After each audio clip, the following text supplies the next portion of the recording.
You ever notice how everybody has this fantasy version of themselves that only exists in their head? That perfect, superior, morally unshakable version of who they think they are. People genuinely walk around convinced they're one minor inconvenience away from unleashing some grand, powerful transformation, like they're superheroes stuck in the body of a guy who can't even decide what he wants from the menu.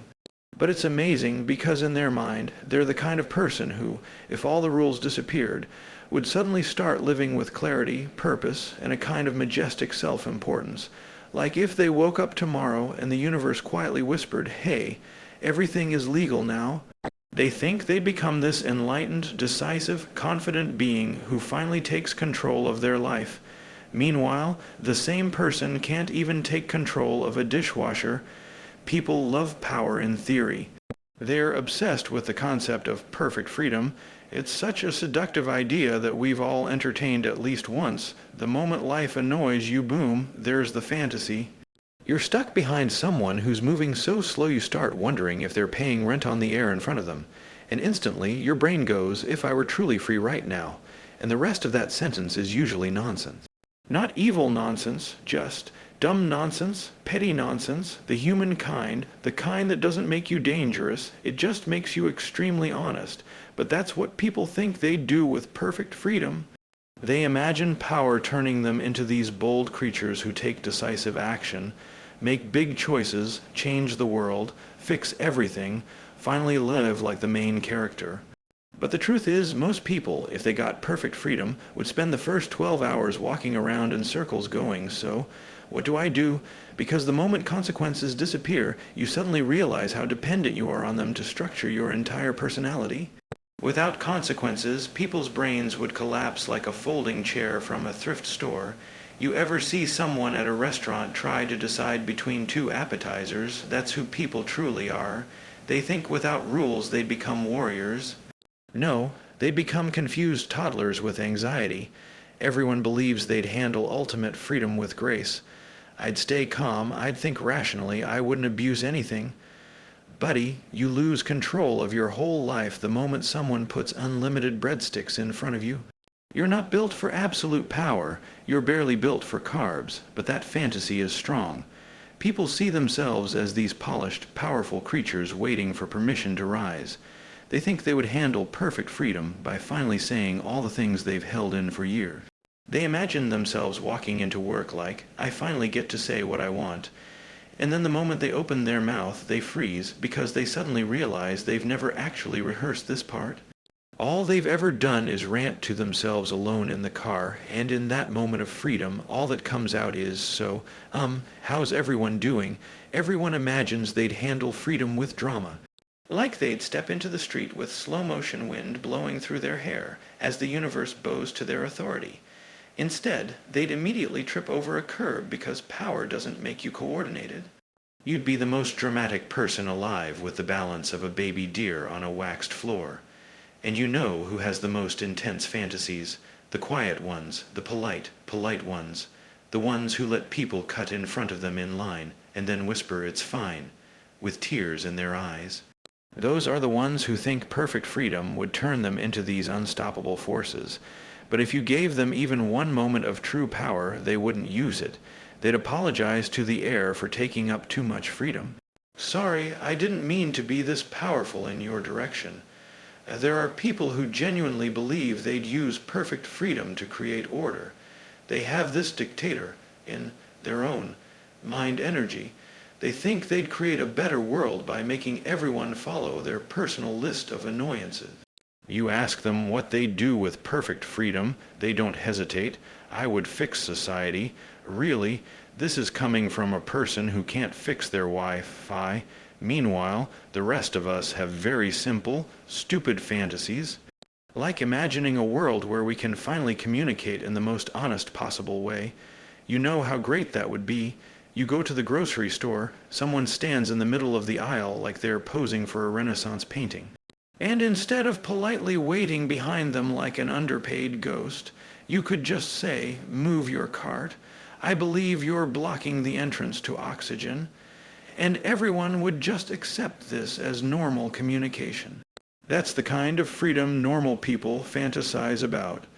But the reason this fantasy is so powerful is because we're all trapped in this polite society performance. Every day we're acting.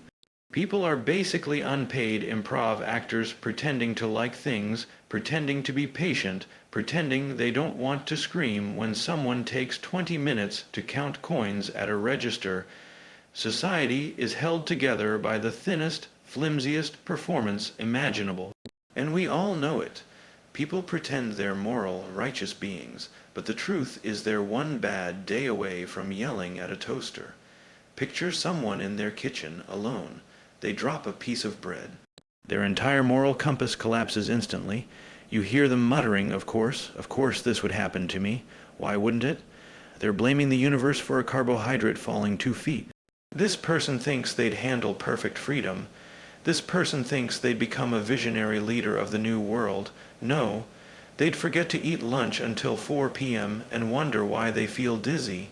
And it's funny because people truly don't understand how much the rules of society protect them from themselves. The reason people don't act out their dumbest impulses isn't because they're strong or noble. It's because they're scared. Scared of embarrassment, scared of paperwork, scared of judgment, scared of explanations. You know how many terrible ideas have died because someone imagined having to explain them to a friend.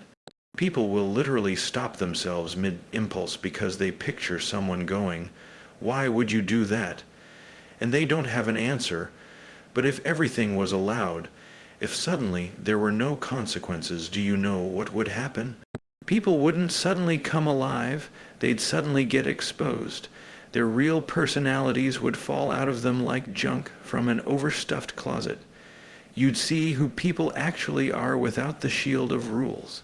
And most of the time they're not wicked, they're just weird, awkward, conflicted, full of petty emotions that don't make sense. That's the real reason the idea is dark, not because it's evil, because it reveals how incredibly silly we all are. For example, someone might think if I had total freedom, I'd go start a new life, explore the world, reinvent myself. No, you wouldn't. You'd end up in your pajamas at 2 in the afternoon Googling, "Is 6 hours of snacks too much for one person?" You're not a revolutionary. You're a tired mammal with a phone. Or people imagine themselves walking into a room with swagger they've never had in their life. They think perfect freedom would suddenly make them charismatic, as if charisma is trapped inside them like a genie waiting to emerge.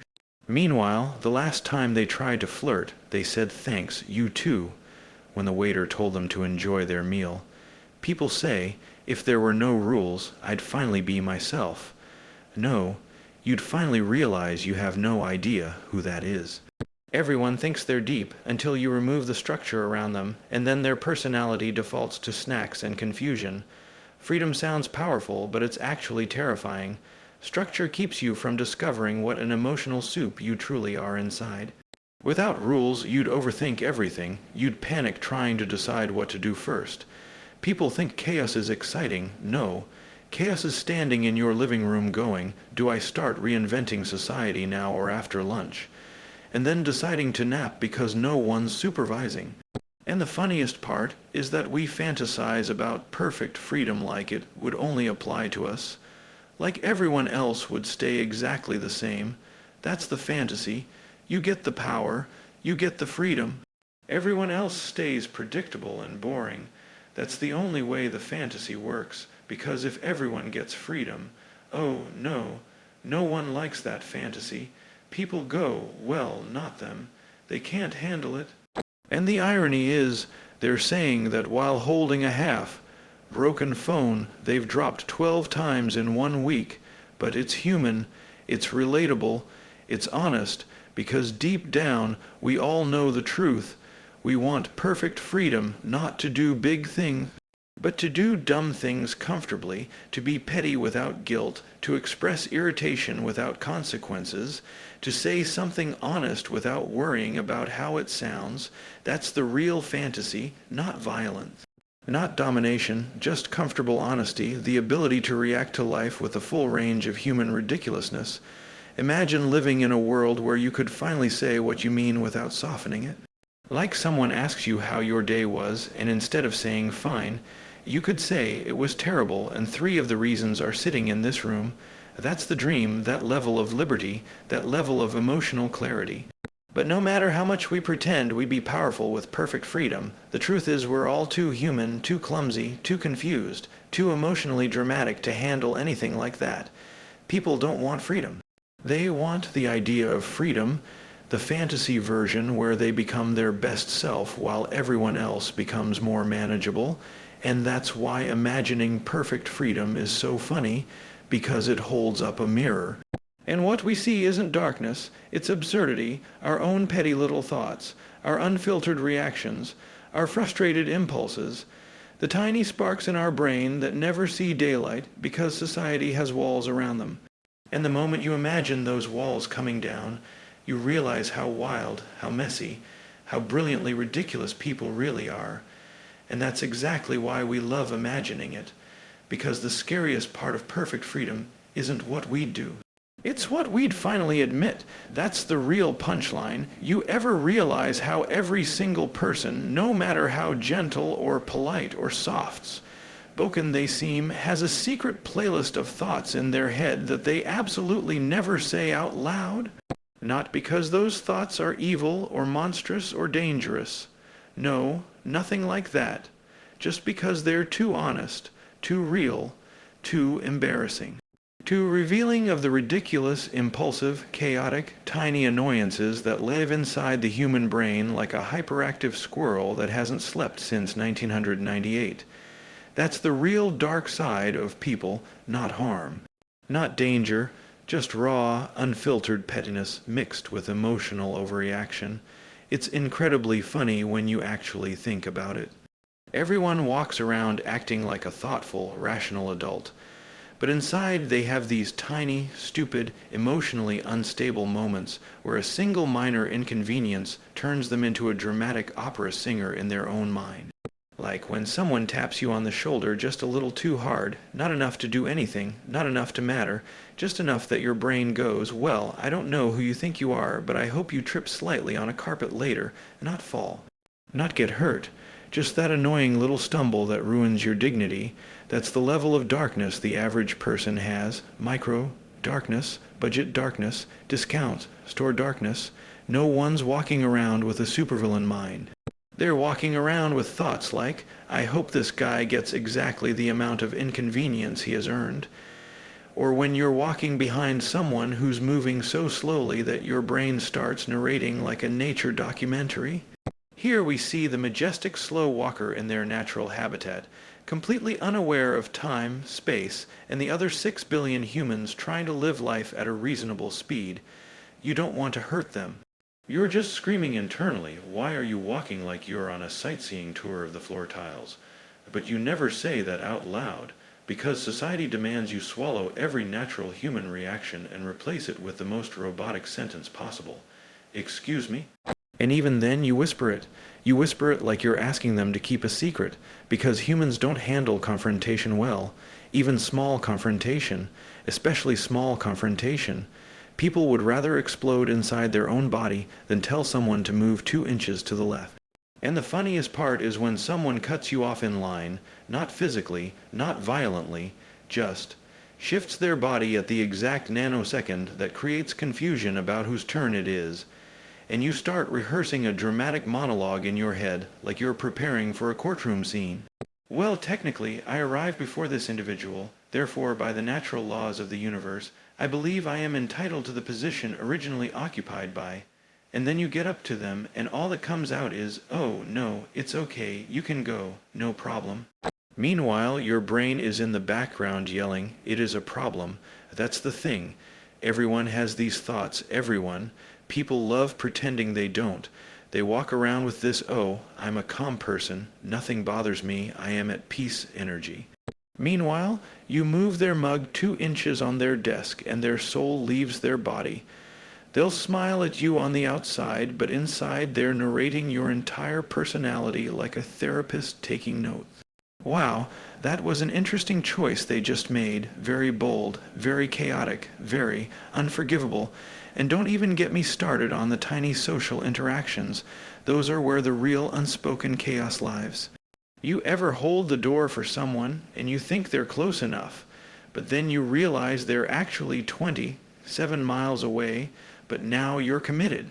So you stand there holding the door like a medieval servant while this person, who you are now aging faster than power, walks toward you trying to look grateful, but also annoyed, because you clearly forced them into cardio against their will. And you're thinking, why did I do this? Why did I sacrifice my life for someone who is still a blurry shape in the distance?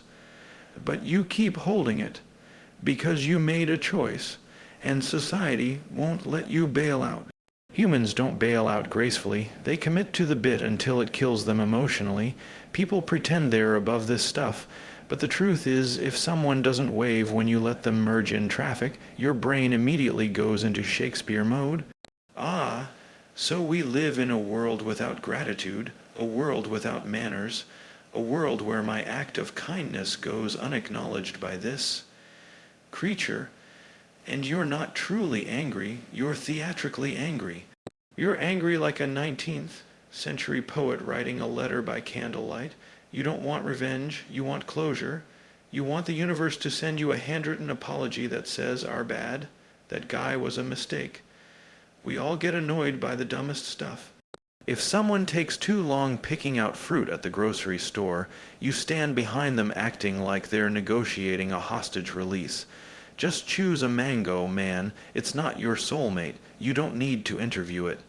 And yet you'd never say that aloud. Never. You'd just stand there silently vibrating with polite rage. Or the classic one, someone texts you, "We need to talk." And suddenly you're running every decision you've made since childhood through your head, like you're reviewing tapes from a crime show. 3 words, "We need to talk." And suddenly you're convinced you've committed emotional treason. Meanwhile, all they wanted to say was, "Do you still have my charger?" People's minds aren't dark in the dangerous way. They're dark in the chaotic, dramatic, ridiculous way. The kind of way where if someone bumps into you and doesn't say sorry, your brain immediately writes a 5. Season revenge arc, even though you know you'll never actually confront them because confrontation requires confidence, and the confidence store is always closed when you need it. It's like when someone chews loudly, not painfully loud, just enough that your brain goes, "Am I being tested? Is this a spiritual trial? Is this the universe trying to see how thin the thread holding my sanity is?" And again, you don't wish them any harm. You're just imagining a world where they chew at a reasonable human volume. That's it. That's the whole fantasy, just peaceful chewing. Every human being has these thoughts. The tiny, absolutely harmless but unbelievably passionate reaction. Someone steps on the back of your shoe and your brain behaves like they committed symbolic war. Someone takes the last slice of pizza at a party after loudly saying, "I'm not hungry," and your soul briefly leaves your body. Someone uses your pen and doesn't return it, and suddenly you're remembering every betrayal in your life from birth to now. You have no sense of proportion. No one does. Humans are dramatic creatures trapped in boring routines. Even the nicest people, the angels on earth, have moments where they're watching someone do something mildly annoying and thinking, "I hope this person experiences a small, educational setback today, not harm." Just a tiny cosmic reminder that karma has a sense of humor, and the wild part, half the time these thoughts pop up for no reason at all. Your brain just likes chaos. You'll be sitting peacefully, minding your business, totally calm, watching a bird or something, and suddenly your mind whispers something insane like, "What if you just yelled a random word right now?" For no reason. The bird didn't do anything, you didn't do anything, your brain just likes improvising, or you're on an elevator and for no reason your brain goes, "What if you pressed every button right now?" Why would you do that? But the thought pops up anyway, like a toddler in your skull going, push it, and you never do it because you're an adult with self-control, or at least enough self-control to not ruin 20 people's day because your inner child got curious. Humans are full of this nonsense. It's not darkness, it's not danger, it's just the silliness we never talk about. We pretend our minds are clean, calm, peaceful landscapes, when really they're like a messy attic full of weird boxes labeled thoughts I don't know why I have. And you open one box, and it's just a memory of someone who annoyed you in 2006. Another box is a list of arguments you had in the shower because you didn't think of the comeback earlier. Another is just your brain yelling, "Say something weird," at the wrong moment. If people said everything they thought, the world wouldn't end. It would just become a giant comedy sketch.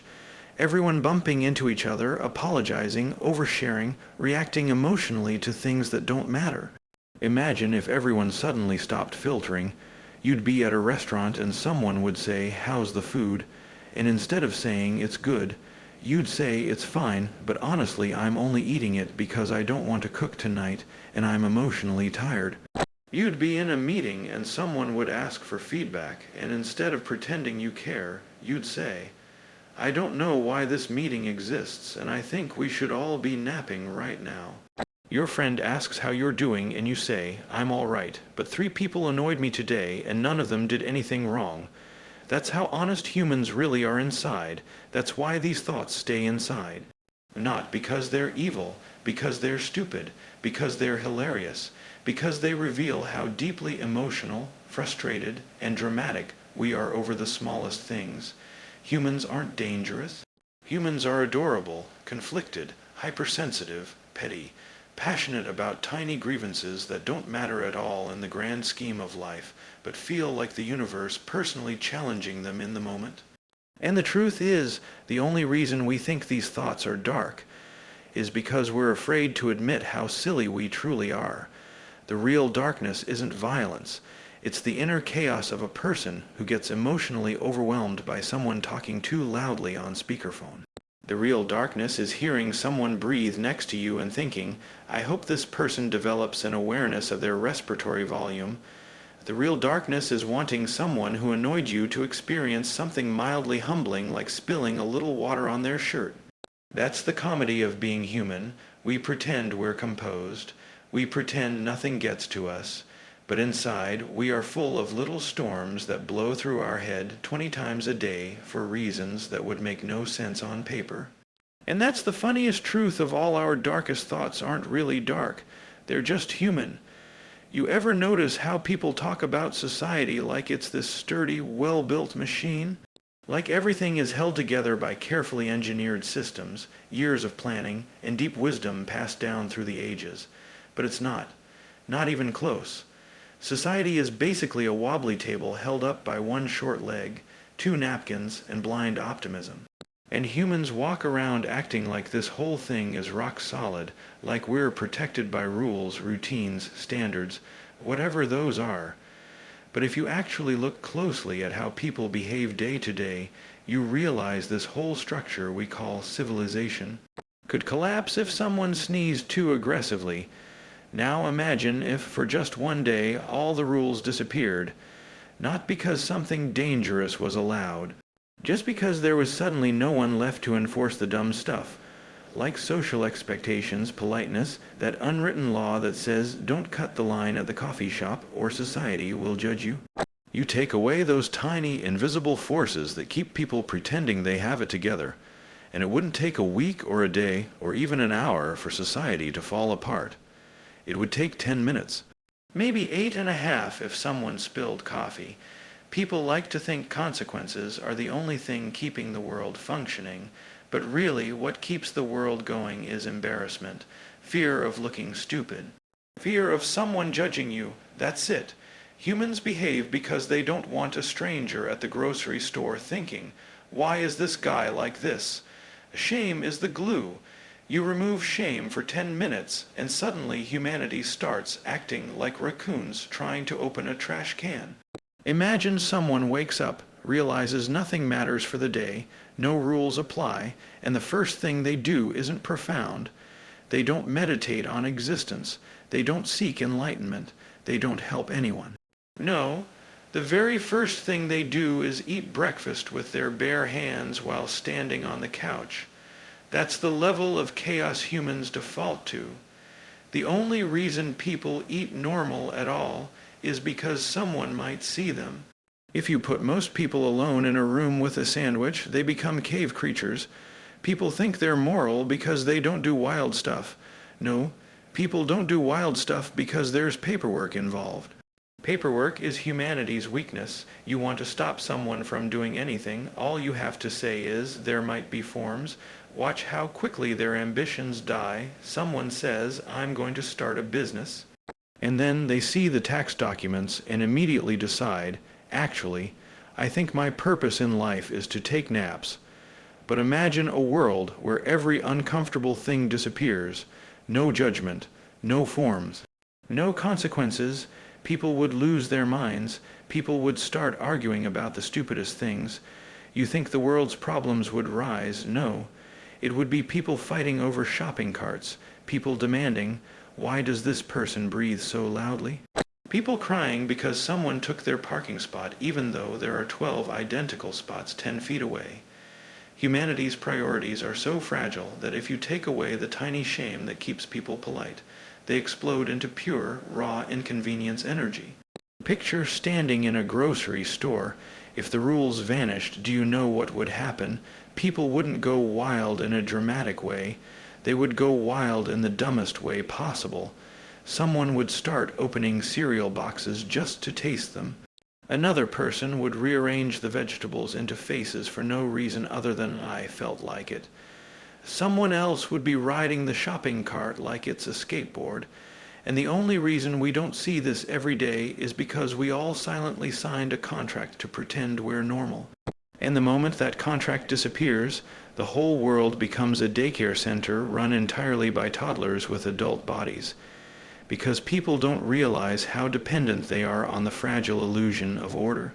They walk around acting like they're responsible members of society, but strip away the context and their real personality comes out. The kind of personality that forgets why it entered a room even though it's holding the object it went to get. The kind of personality that sets an alarm for 8 a.m. and wakes up at 11:30 anyway. The kind that argues passionately with a microwave that beeps too loudly. You think these people could maintain society. These people can't maintain eye contact. And the funniest part is that people imagine they would flourish in a world without rules. They think they'd rise to the occasion. They picture themselves delivering speeches, making choices, guiding others, becoming some kind of natural leader. But the moment no rules exist, people become confused instantly. They'd be standing in the middle of a public park like so. Who tells us where to stand now? Because humans need structure the way Wi-Fi needs a router. Without it, everything becomes chaos, like imagined traffic. If the rules went away for 10 minutes, not in a dangerous way, just in a no one knows what side to be polite about way, everything becomes a slow, moving disaster. People would start making up new traffic laws on the spot. Someone would be driving diagonally across the road for no reason.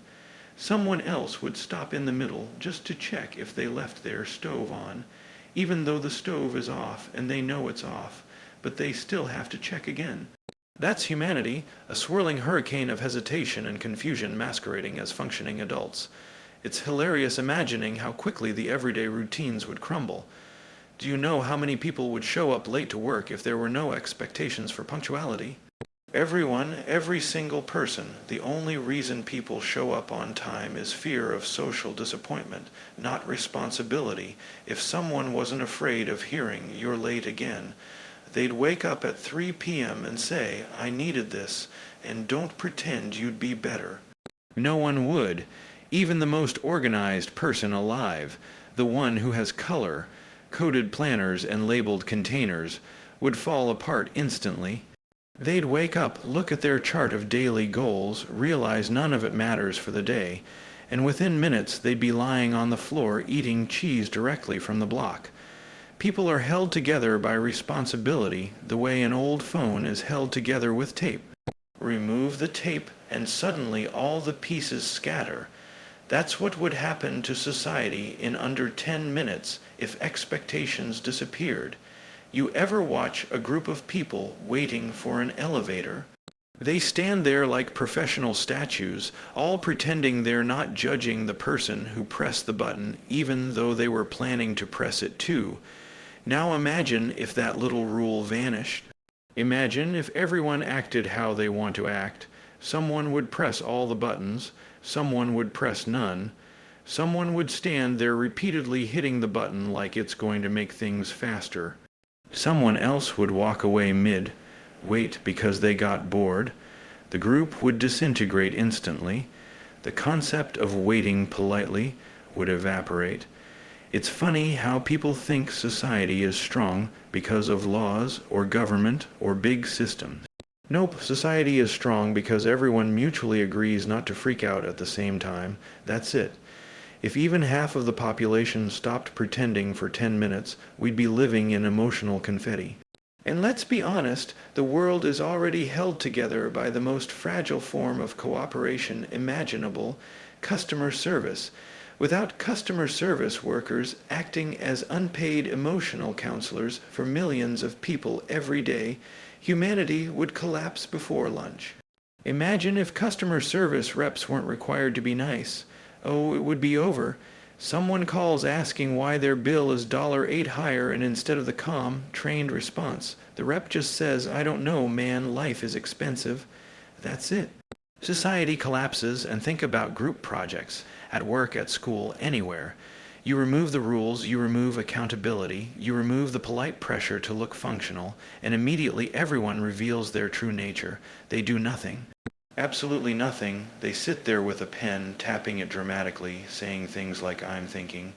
But they're thinking about lunch or sleep or why their chair squeaks, not the project. Civilization isn't built on competence. It's built on pretending. Pretending we know what we're doing. Pretending we're contributing. Pretending we're paying attention. Pretending we're not panicking inside. And the funniest thing is how people imagine everything would go wrong in some epic, cinematic way if society lost structure. Like it would be sweeping drama, huge events, major chaos. No, the world would fall apart because someone took too long at the printer. That's how delicate civilization is. A printer jam could destabilize an office like a diplomatic crisis. One person sighs too loudly, and suddenly the morale of the entire building collapses. We're fragile, not physically, emotionally, socially, logically. We are creatures held together by coffee, habit, and fear of judgment. That's the only reason society runs at all. So of course everything would collapse in 10 minutes if the rules disappeared. Not because humans are bad, because humans are ridiculous. And the funniest part is that maybe deep down, we already know. We know we're improv actors playing civilized adult, hoping no one notices we're one stressful moment away from forgetting how doors work. Because the truth is simple, society doesn't fall apart because people are dangerous. It falls apart because people are people.